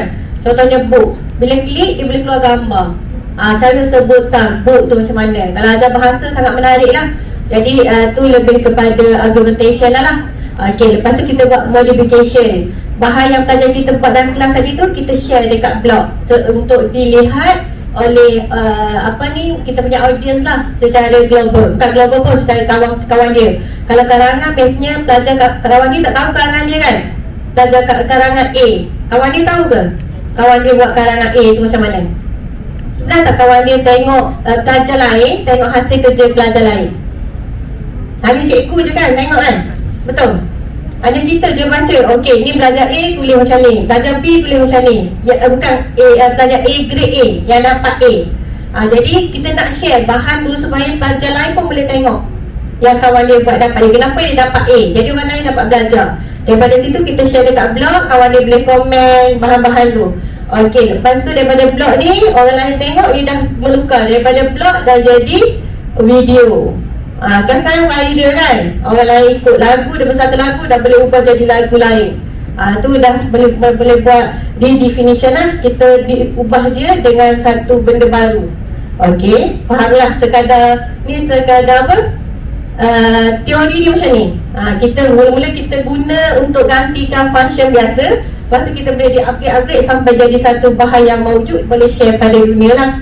Okey, model SMR ni menyediakan rangka kerja perluasan penggunaan teknologi terhadap pengajaran dan pembelajaran Model ini bergerak melalui pelbagai peringkat, bermula pada tahap asas pembelajaran dalam fasa penggantian. Kita ganti daripada buku kepada Word, menaikkan. Lepas tu ada PowerPoint yang imersif tu secara cloud lah dalam internet. Okey, sampai tahap di mana pembelajaran adalah transformasi pada tahap definisi semula, redefinition. Daripada karangan dah boleh jadi satu movie. Daripada karangan biasa, contoh daripada buku cerita Harry Potter dah boleh jadi movie Harry Potter. Dah boleh ada bahan-bahan merchandise Harry Potter. Macam tu lah dia punya perubahan-perubahan dia. Okey, jadi 4 peringkat lah tadi. Kita ada substitution, argumentation, modification and redefinition. Okey, sekadar tahu. Kalau lepas ni orang sebut SAMR tu tahulah apa, kan? Kalau kata tadi tak tahu TPEC, dah tahu TPEC tu apa, teknologi pedagogi dengan content. Okey, SMR ni penggunaan bahan tu sendiri dalam kita punya ni. Kalau substitution tergantikan kalkulator. Dulu nak matematik guna kalkulator pakai tangan, guna batu ke apa kan. Tu kita ganti guna kalkulator. Lepas tu daripada kalkulator tu dah boleh buat apps ke apa ke lah. Dia punya fasa-fasa dia. Okey, sebabnya tadi ni untuk belajar auditory, kita baca teks. Ni untuk belajar yang apa? Visual. Kinestetik yang tengok video tadi tu. Benda sama je. Kan? Kalau saya cerita ambil masa lah untuk satu faham, tapi bila tengok video dah tahu dah. Okey. Bila baca, memenuhi lah keperluan pelajar yang perlu membaca, dan pelajar yang boleh ingat. Okey, ingat gambar apa? Kalkulator. Ada kalkulator untuk S, substitution. Okey. Macam tu lah kita meraihkan kepelbagaian cara pelajar kita belajar. Okey. Kalau tak ada teknologi, hanya cak and talk lah. Hanya bercakap je kan. Belajar bayangkan, okey, komputer. Belajar pun bayanglah komputer. Ada skrin, ada monitor.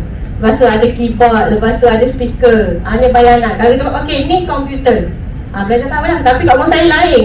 Komputer ada berbagai jenis. Belajar kat agama kita, saiz dia kecil. Tu bukan komputer, tu telefon. Jadi pelajar kita boleh nampak lah benda tu secara mawujud.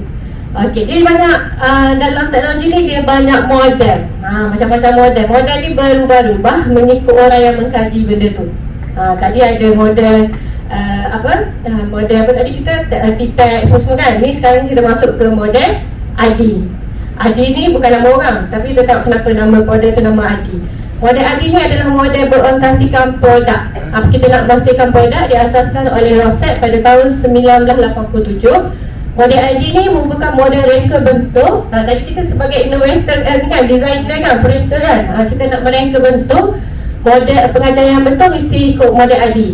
Okey, jadi bukan sekadar suka-suka. Tadi saya buat sekadar suka-suka kan. Saya mahir, saya tahu guna PowerPoint, saya pun buat PowerPoint. Tapi dia ada model yang kena follow lah supaya memenuhi objektif penghasilan produk tu. Jadi berfungsi ID ni sebagai garis panduan ke arah pembinaan perisian ataupun bahan pengajaran berdasarkan keperluan. Kalau kita hasilkan produk untuk tahun 1, sama ke dengan usia 20 tahun? Tak sama kan? Kalau makanan pun berbeza. Untuk kanak-kanak VIP lain makanan dia. Untuk orang dewasa lain kan. Bahan pengajaran pun kena berbeza. Jangan pakai ambil je. Tengok tajuk sesuai, kita ambil, kita bagi pelajar. Pelajar kita tak faham apa-apa. Jadi bahan tu kita kena check dia betul ke tak betul, dia sesuai ke tak sesuai, memenuhi keperluan pelajar kita ke tak memenuhi. Okey, ADI ni dia berdasarkan daripada fasa-fasa dia lah, elemen-elemen yang kena ada dalam model tu. A tu untuk analisis. Kita kena ada analisis apa keperluan bahan yang kita nak hasilkan tu. Keperluan ni untuk apa? Sebab tadi kita kata bukan nak guna untuk semua. Komputer ni adalah untuk satu-satu masalah. Masalah tertentu saja. Bahan ni boleh selesai tak masalah tu? Masalah tu untuk usia pelajar siapa? Pelajar tahun 1, tahun 2 ataupun tahun 6. Tu dia punya pula. Lepas tu kenapa nak guna? Kena ada 5W1H tu kan? Okey, why? Kenapa kita nak guna bahan tu? Jadi kita nak selesaikan masalah tu macam mana? Analisis lah. Dalam fasa analisis kita tanya, benda ni berguna ke tak berguna? Nak deliver macam mana? Kalau kita mengajar menggunakan teknologi ni secara macam ni, secara face to face, secara blended, kita gabungkan cikgu mengajar dengan bahan kan. Ada cara hybrid, pelajar tu belajar sendiri, ataupun secara flip classroom tanpa cikgu. Kita bagi bahan, pelajar faham. Lepas tu pelajar buat penilaian. Kita bagi bahan-bahan untuk penilaian lah. Jadi bahan tu nak menggantikan kita terus ataupun menyokong pengajaran kita. Okey, yang kedua kita nak design. Kita nak design macam mana? Secara basic ni. Nak design benda tu diguna bila? Secara tradisional, inilah face to face secara dalam classroom ataupun distance, jarak jauh masa PKP kan. Kita share dalam grup, hari tu ada 10 subjek, 10 orang cikgu atau bahan. Meletup telefon pelajar. Pelajar adalah kena share dengan abang dia, dengan adik dia kan. Sekali kita kata okey, kelas pukul 8 mesej kita, cikgu tak boleh masuk sebab masa ni abang saya guna telefon, masa ni adik saya guna, ataupun cikgu saya kena buat kerja selepas yang saya balik kerja kan.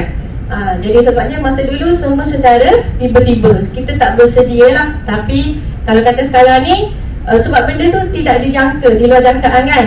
Jadi kita inilah cara di design dia. Benda tu dia berbeza kan untuk guna dakilah dengan secara distance ataupun blended. Blended ni kita gabung lah, ada pengajaran guru, ada penggunaan teknologi. Okey, seterusnya development. Development ni pasal pembangunan. Kita nak bangunkan bahan tu lah. Kita apa yang kita perlukan, berdasarkan apa, nak deliver melalui apa, melalui dalam kelas, melalui laman pembelajaran, melalui YouTube. Dan kita nak bagi benda tu melalui apa nanti. Okey, lepas tu nak implement kat mana. Lepas tu kena evaluate bahan yang kita hasilkan tu sesuai ke tak, memenuhi ke tak, pelajar kita capai tak objektif yang kita nak sampaikan. Kena ada evaluation, mesti ada. Sebab kita nak ubah ke nak teruskan dengan bahan yang kita ada, tu adil lah. Okey, yang kedua kita ada model assure. Assure ni model untuk menentukan oleh Henish dan rakan-rakan ni pada 1996 dalam menentukan ketepatan dan langkah persediaan dalam pemilihan bahan media. Kita nak pilih bahan yang kita buat pada pelajar, kita kena check dengan model assure ni, betul ke tak betul, sesuai ke tak sesuai. Tadi nak bina, ni nak pilih. Okey, ni ada 6 langkah dia lah. Kita kena analisis murid kita. Sama je, dia cuma beza sikit-sikit je kan. Okey, kena analisis, apa-apa pun kena analisis dulu. Kita cari bahan, sesuai tak dengan pelajar tahun 1 saya, sesuai tak dengan pelajar tahun 2 saya. Pelajar kita ni, pelajar pandai membaca ke tak pandai membaca? Kalau pandai membaca, kita bagi apa pun dia boleh baca kan. Kalau pelajar kita tak tahu membaca, kita bagi teks yang panjang, dia nampak apa? Bayangkan teks tadi, saya bagi teks saja, tak ada gambar pun, dia akan nampak apa? Dia butuh huruf lagi, dia tak tahu baca lagi. Masalah PKP ramai yang tak boleh baca kan. Okey, jadi pelajar kita akan nampak cacing lah kat situ. Itu pun nampak apa? Bayangkan apa pun tak tahu kan. Jadi tak boleh baca, kita duduk bising. Pelajar tak faham. Padahal hakikatnya dia tak tahu membaca. Jadi pemilihan bahan yang banyak teks tu salah lah. Kita kena cari bentuk gambar, bentuk video, penceritaan. Walaupun dia tak boleh menulis, tapi kalau kita tanya secara lisan, dia boleh jawab. Okey, proses fotosintesis tu apa? Nak sebut buku tu apa? Tak boleh nak aja buku kan? Tak boleh aja book, tahu book is buku. Macam tu lah. Kita guna kaedah yang betul. Kita kena analisis lah pelajar kita macam mana. Lepas tu kita tahu objektif pengajaran kita itu apa. Nak capai berapa objektif kan? 1 ke 2 ke 3. Lepas tu kita kena pilih media bahan yang sesuai lah. Nak guna bahan yang macam mana untuk bawa kepada pelajar kita. Lepas tu penggunaan media dan bahan tu macam mana? Pelajar guna secara sendiri ke? Pelajar tu nak guna kumpulan ke? Nak guna bahan tu macam mana?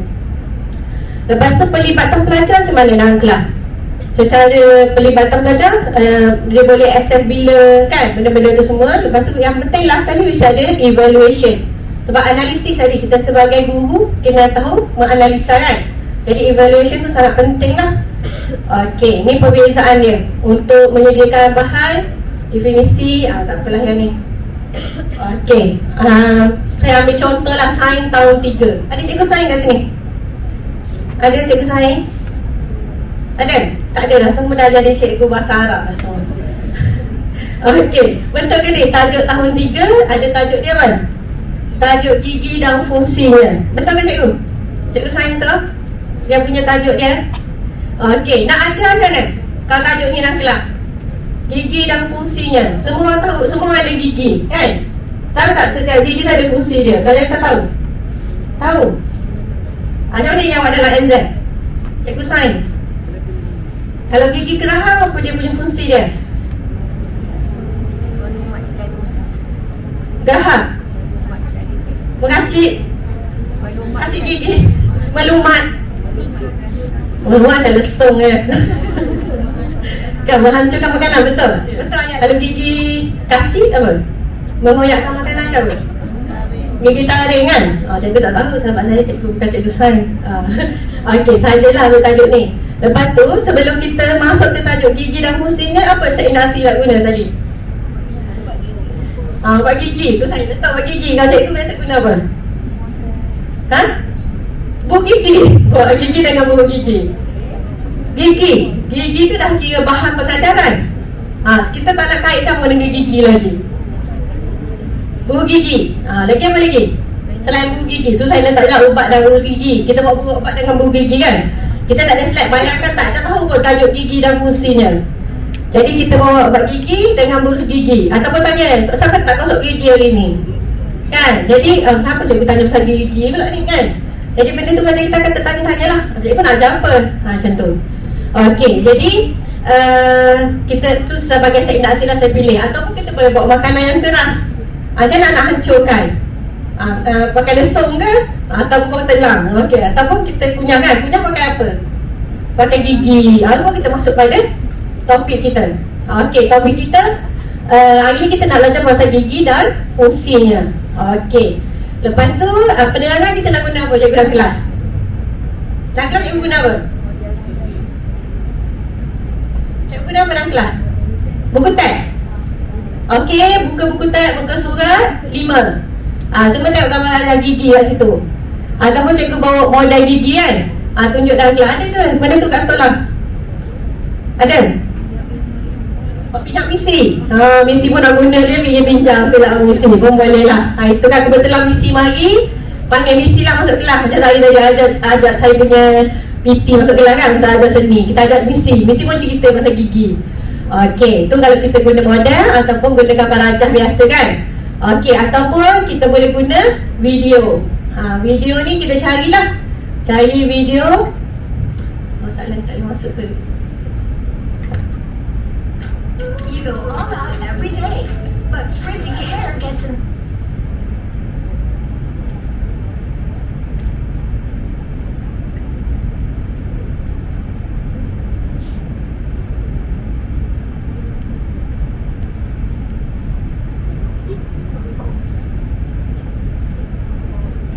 The way you need Rejoice 3-in-1 shampoo, serum, perfume. Your hair stays smooth, fragrant, fresh. Rejoice 3-in-1.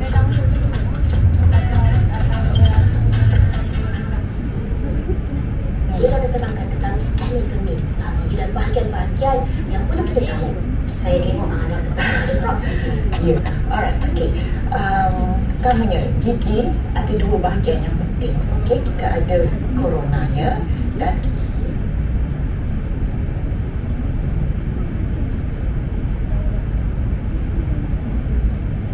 kita ada akar. Akar ni di dalam gusi. Okey, anatomy gigi ada inama.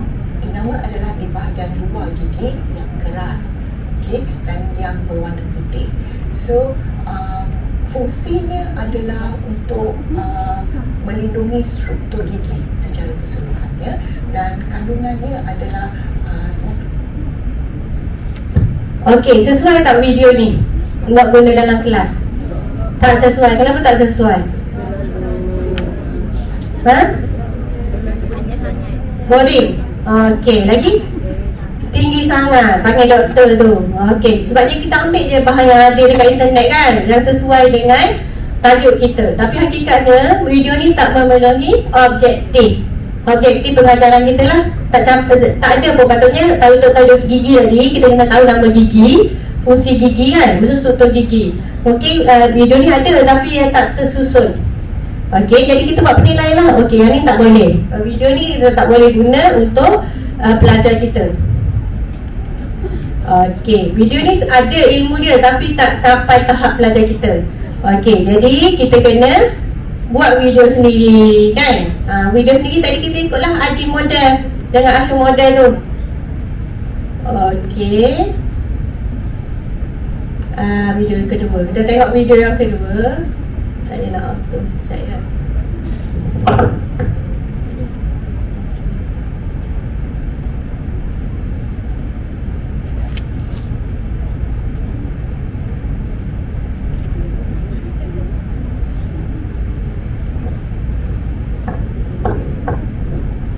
ni video yang kedua. Tengok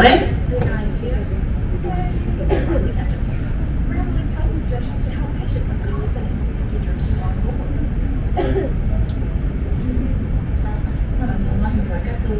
Salam sejahtera. Hari ini kita nak belajar tentang jenis, fungsi dan juga struktur gigi. Sains tahun 3, jom belajar sains dengan Cikgu Azhar.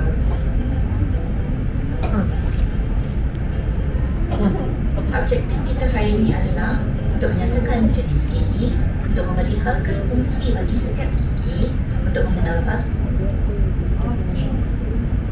Okey, ni video, bayangkan kita yang hasilkan video ni. Kita buat hasilkan video ni mengikut objektif kita. Kita dah buat analisis kan, tajuk kita apa, objektif kita apa. Kita untuk video ni kita nak guna dah kelas kita 30 minit. Dah 80 minit di-allocate kan, dibahagikan untuk penerangan menggunakan video. Jadi video ni tak panjang pun, 8 minit lah, sesuai dengan keperluan kita dalam kelas.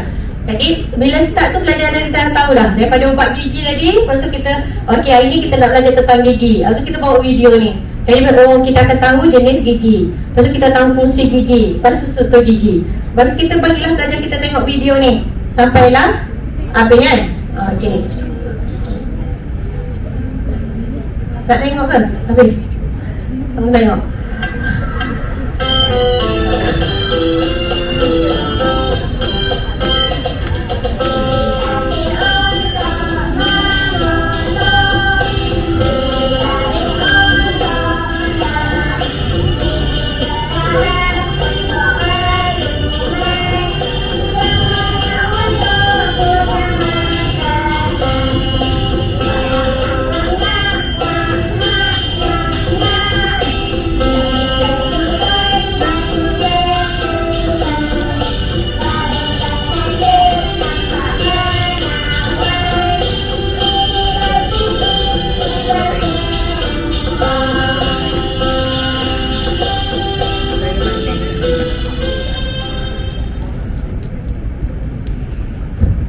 Okey, ni video kita lah.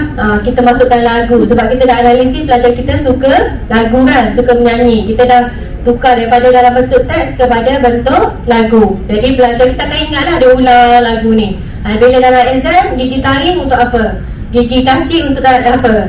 Untuk melumatkan tadi kan. Semua dah ada. Dan pelajar kita boleh menjawab dengan betul dan tepat lah. Jadi bahan ni kita buat ikut keperluan pelajar kita. Nanti cikgu bolehlah cari dekat YouTube je, saya ambil ni. Okey, lepas tu seterusnya kita dah buat pengajaran. Kita boleh buat ataupun kita boleh cari animasi gigi. Banyaklah video boleh cari sendiri. Untuk penerangan, cukupkan tempoh. Kalau contohnya 10 minit, 8 minit tadi tak cukup, kita cari video lain, tambah lagi kan. Okey, kalau nak guna video lah ataupun tak 2 minit lagi, tambah untuk penerangan guru. Okey, seterusnya kita ada aktiviti pembelajaran. Kita boleh, kalau kata kita buat kelas ni secara online, kita nak bincang dengan pelajar. Pelajar kalau bercakap, bayangkan secara Google Meet 30 orang bercakap, boleh ke? Tak boleh, tak dengar. Lalah connection lost kan. Hang gitu, tutup le, habis ke lah. Nak connect lepas tu tak boleh dah. Okey, jadi cara dia kita guna apa yang ada dalam Google. Perbincangan secara atas talian. Kita guna Jasbox. Pernah tahu? Tahu kan? Biasa guna kan? Okey, tak pernah guna. Semua tak pernah guna. Macam mana? Okey, sekejap. Ni dah.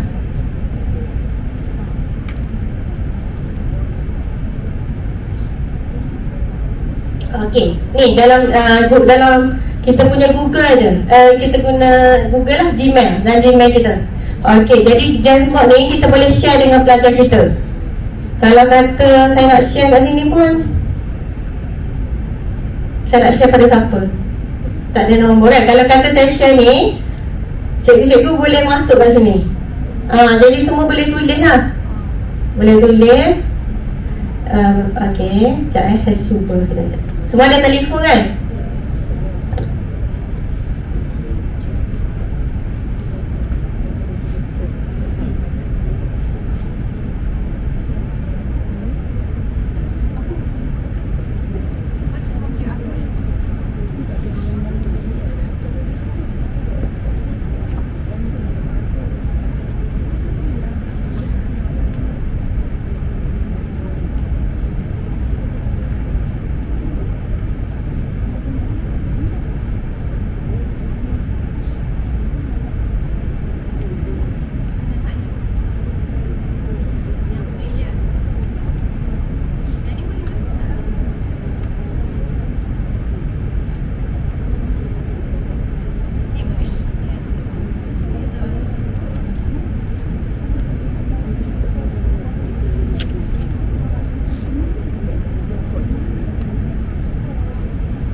Okey, ni Jasboard. Pelajar kita dah share. Ni dah masuk dah ni. Nama-nama dragon semua ni. Sebabnya jadi kita tak okey dah. Jadi kita nak suruh pelajar kita bagi apa? Fungsi-fungsi gigi, so cari gambar gigi, geraham gigi, apa kan? Cari gambar gigi, letak kat situ, paste kat situ. Pelajar kita boleh berbincang secara atas talian lah guna Jasboard ni. Tahu tak nak ambil kat mana ni? Tahu nak ambil kat mana? Tak tahu? Okey, saya tunjuk. Okey, boleh, siapa yang dah boleh masuk tu bolehlah guna. Habis saya tunjuk. Saya cuba guna yang personal.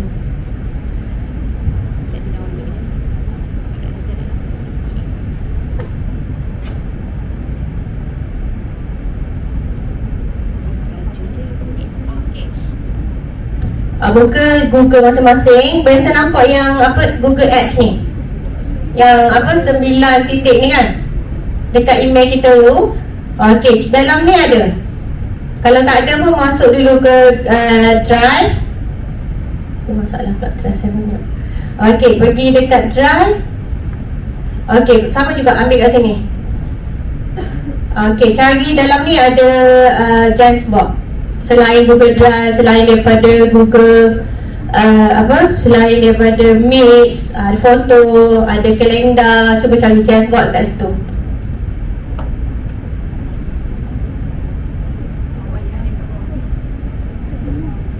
Dalam ni ada slide kan, gantikan PowerPoint. Kita tak nak guna dalam komputer, kita ada slide. Ni bagaimana, tapi hari ni saya nak bawa kepada Jasboard dulu. Jasboard ni, klik. Okey, klik.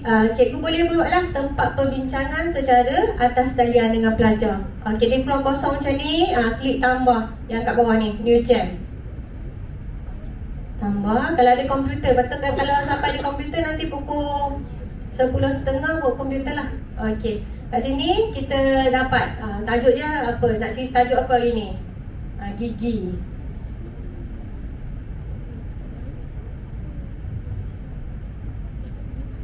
Okey, gigi. Lepas tu ni hanya kita baru boleh tengok ni. Pelajar kita tak nampak lagi. Nak bagi pelajar kita nampak, kita kena share. Share pada pelajar. Kita ambil, tukarlah restricted ni. Kita anyone with the link. Lepas tu kita tukar. Jangan view je. Kalau view, pelajar kita boleh baca sahaja. Kita nak suruh pelajar kita bagi contribute kan, bagi sumbangan pelibatan pelajar, kita tukar daripada viewer kepada editor. Klik editor, lepas tu kita copy link, share lah dalam group. Ataupun kita macam tadi, kita tukar pada QR code. Nak tengok pelajar kita dah jawab ke belum. Tengok dah jawab ke belum. Gigi kacik, gigi kapak dan gigi susu. Pelajar kita tulislah kat sini. Kalau kita guna email dia, naiklah nama siapa yang tulis. Tak adalah pelajar nakal dalam ni kan. Kita dah tahulah yang lukis tu siapa. Macam tu lah. Jadi kita bagi pelajar yang pendiam, dia sukalah guna ni. Pelajar kita akan memberi, rupanya dia ada tahu sesuatu, dia akan share lah. Bukan kalau dalam kelas diam dia, tapi hakikatnya dia suka menulis. Dia buat ada pelibatan dia lah dalam kelas. Okey, faham? Boleh explore sendirilah dia. Okey, seterusnya kita dah bagi perbincangan, dah faham semua. Pelajar kita dah tahu apa gigi, fungsi dia, kedudukan gigi ke apa ke, yang dah capai objektif pada hari tu. Kita Padlet pun sama. Kalau tak nak guna dalam Jasboard, kita boleh guna Padlet. Padlet tu Padlet pun sama function dia, tapi bukan duduk dalam Google lah. Dia app asing. Okey, Padlet ni pun sama juga. Kalau ambil link ni, kita share pada pelajar kita boleh samalah function dia tadi. Pelajar kita boleh tulis sesuatu lah kat sini. Dia boleh tambah, boleh tulis, dia boleh bagilah, boleh siap kat sini, boleh lagi mudah sebab kita belajar tu boleh cari video lagi, boleh share lagi video berkaitan gigi tu dengan kawan-kawan dia. Boleh letak gambar, apa-apalah. Kita nak menggalakkan pelibatan pelajar dalam teknologi kan. Jadi kalau dalam kelas tu tak bercakap, kat sini mungkin dia bercakap dan dia boleh beritahu lah apa yang dia faham. Daripada sini kita boleh buat penilaian lah pelajar kita tu macam mana. Okey, dah ni antara aktiviti pembelajaran. Last kali kita buat apa tadi? Nak checkkan pelajar kita dah faham ke tak faham. Kita ada penilaian, kita ada quizzes. Okey, ni quizzes. Kita dah share pada pelajar kita lah soalan quizzes. Okey.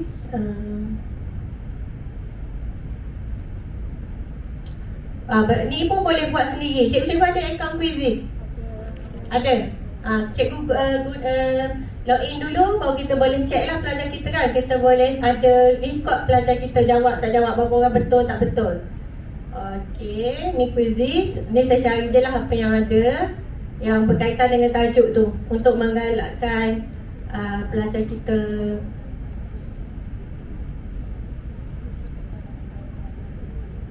Nak buat ke quizzes? Nak join ke?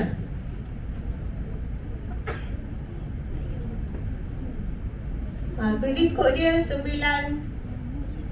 Saya kena tukar jalan dulu.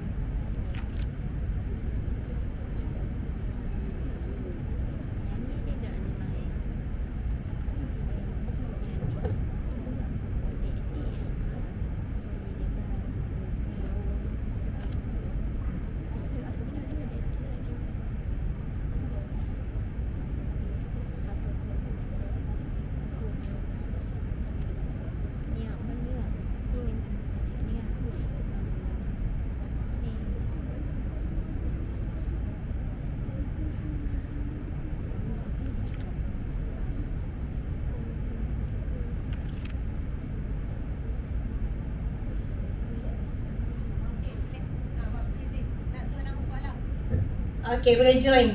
Buka quizzes. Pergi dekat telefon, buka dekat Google tu, tu type quizzes. So join. Ambil masukkan kod ni. Okey, dah ada.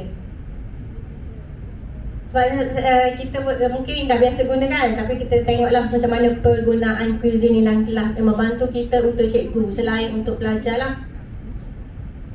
Okay, ada lagi nak join? Saya nak start dah kalau tak ada dah. Ni berasaskan permainan kan. Belajar kita sukalah daripada kita bagi kertas, dia tulis sendiri.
Okey, dah siap main.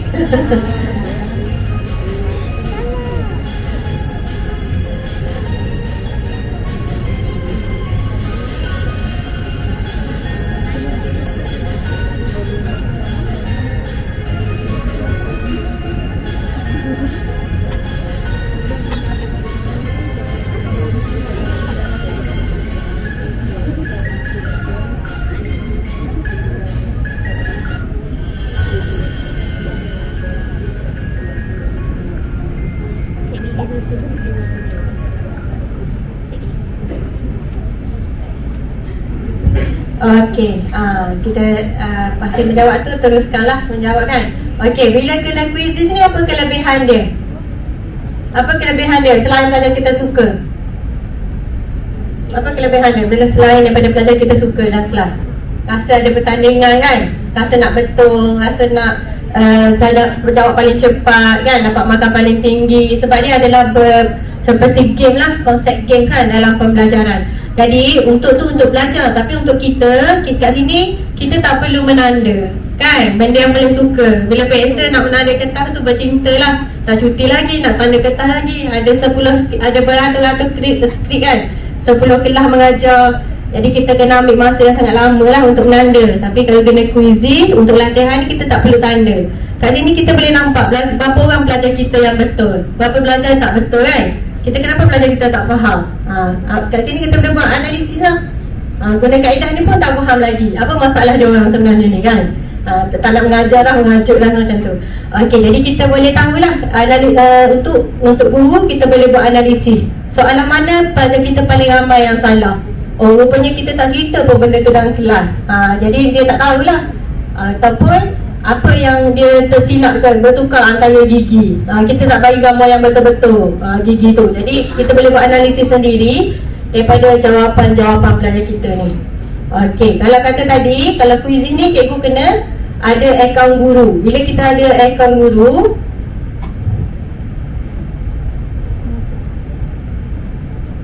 okey, bila kita ada akaun guru, kita akan okey, nombor 1 siapa? Sofia. Nombor 1 Fusan, Ustaz Fusan. Okey, mana Ustaz Fusan? Okey, ada belakang. Saya biasa dengar nama ni, anak saya selalu sebut.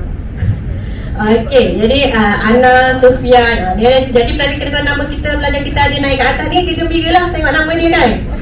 Ni berapa markah, master tak master, dia seronok lah. Okey, saya nak tunjuk satu lagi kita SEL ni. Okey, tak apa.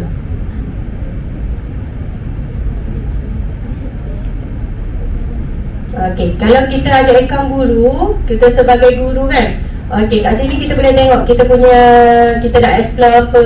Kita boleh tadi kita guna je orang lain punya kan. Lepas ni kalau kita ada ni ada akaun quizzes, cikgu-cikgu boleh menghasilkan quiz. Jadi cikgu-cikgu lain boleh guna. Kita boleh menyumbang lah soalan-soalan kita yang kita simpan dalam komputer banyak-banyak tu, kita transfer ke sini, cikgu sekolah lain pun boleh guna. Tak perlu banyak pun, 5 soalan, 10 soalan macam tu je. Jangan buat sampai 30 macam soalan periksa. Lama sangat pelajar kita boring juga kan. Okey, lepas tu kita ada library. Ni library yang kita dah pernah guna lah dengan pelajar-pelajar kita. Okey, My School, boleh explore sendirilah kalau kita ni nak tambah sekolah ni.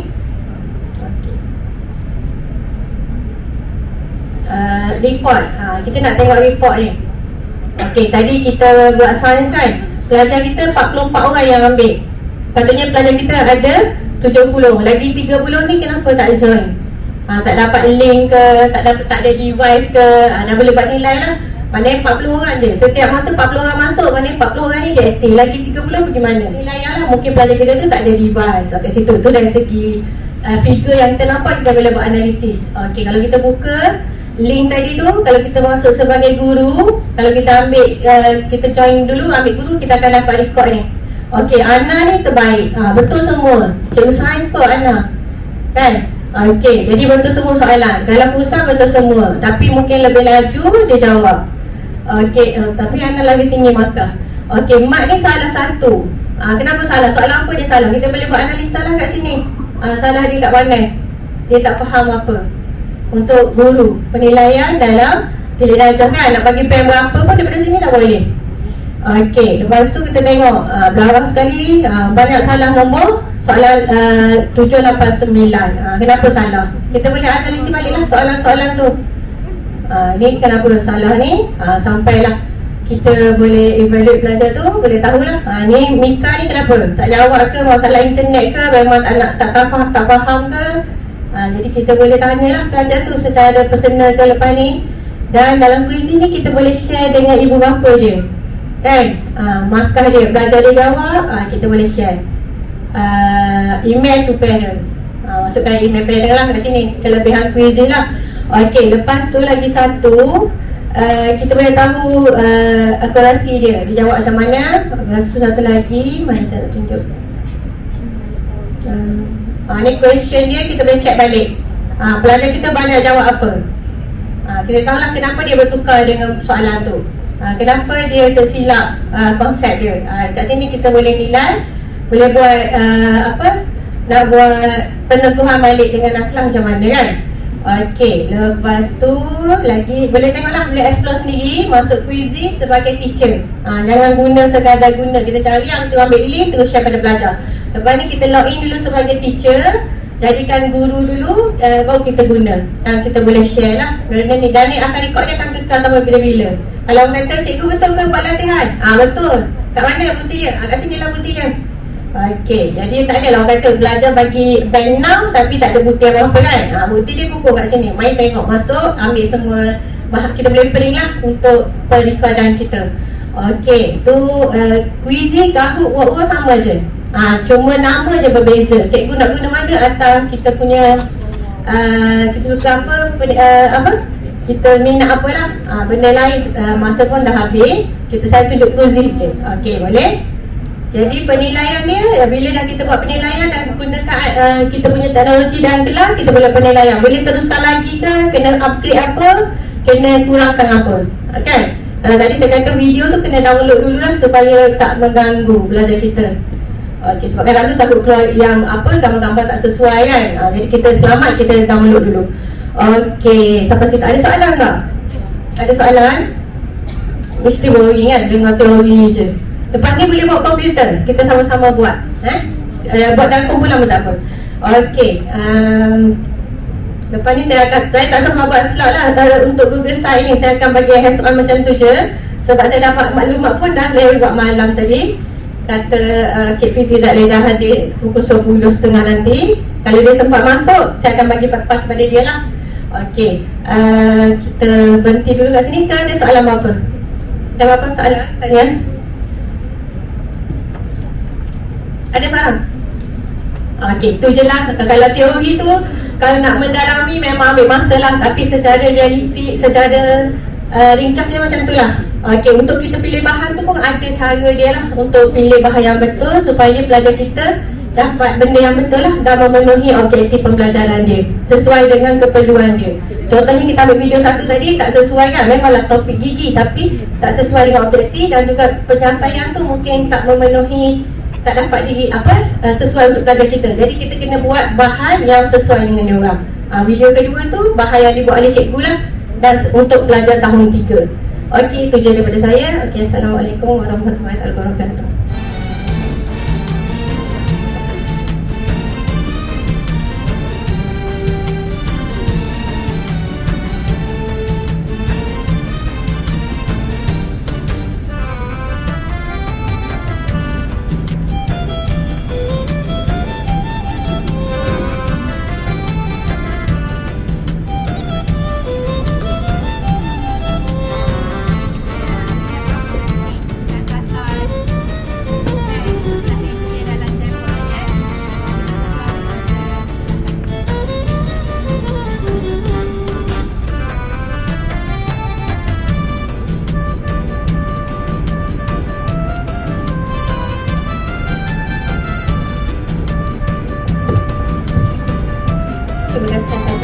panjang kepada Puan Nur Hasriza binti Zakari sebentar tadi. Semoga ilmu yang diperoleh dapat kita manfaatkan dalam pengajaran dan pembelajaran akan datang, insyaAllah.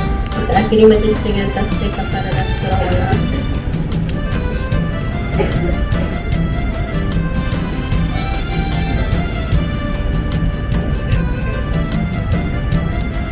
Di situ Puan Nur Hasriza untuk minta